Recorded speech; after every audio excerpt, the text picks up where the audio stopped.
ইসলামী ছাত্র শিবির বাংলাদেশে ছাত্র অঙ্গনে শিক্ষা প্রতিষ্ঠানে আল্লাহর এক নিয়ামত, আলহামদুলিল্লাহ বলেন। এই নিয়ামতের কাছে, ইসলামের কাছে আসতে না পারে সেজন্য বলা হয় মৌলবাদ আর সন্ত্রাস। শিবিরের কাছে আসতে না পারে সেই জন্য বলা হয় এরা হাত কাটে আর রক কাটে। আমি বলি এই কথাটা হলো একটা চালাকি কথা। হাত কাটা গলা কাটা এইটা সহজ না পেটের মধ্যে ছুরি মারা বা গুলি করে মারা সহজ? কোনটা সহজ? তো হাত কাটা আর গলা কাটা গুলি বলে কেন? হাত কাটতে কাটা কত বড় মুসিবত, তারে 4-5 জনের ঠাইসে ধরা লাগবে। তাছাড়া কেউ কি বলবে যে আসছেন যখন আপনি হাতটা কাটিয়ে দিয়ে যান, এরকম বলবে কেউ? 4-5 জনের ঠাইসা ধরবে, মুখের মধ্যে গামছা ভরবে, তারপরে হাত কাটবে বা রক কাটবে, পায়ের রক, হাতের রক, এভাবে কাটবে। এত ঝুঁকি নিতে যাবে কেন?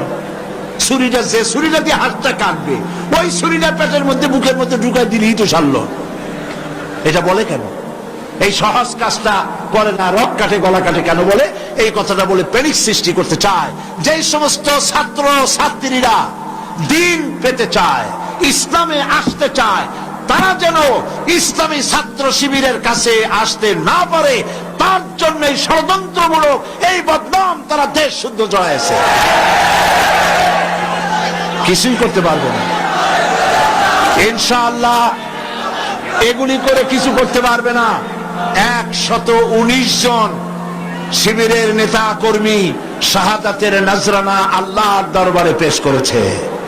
আমি আপনাদেরকে বলবো, পরের মুখে ঝাল না খাইয়া নিজের একটু চেষ্টা করেন। ওরা যেখানে থাকে শিবিরের ছেলেবেলেরা, এরা মাঝে মধ্যে সব্বে দাঁড়ি করে, যাই দেখবেন ঘরের পাশে গিয়া জানলার ফাঁক দিয়ে তাকাই দেখেন ওরা কি করে।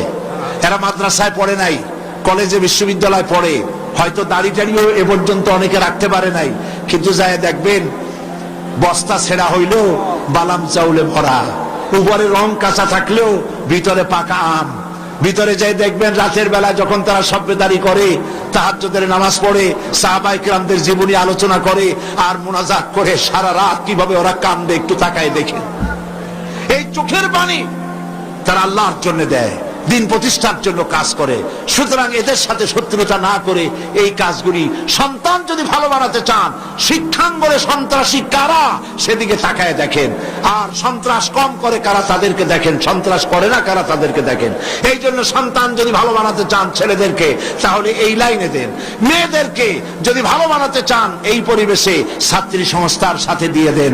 আল্লাহ পাক আপনার মেয়েকে ভালো পথে রাখবেন, ছেলেকেও ভালো পথে রাখবেন। আল্লাহ যেন তৌফিক দান করেন, বলেন আমিন।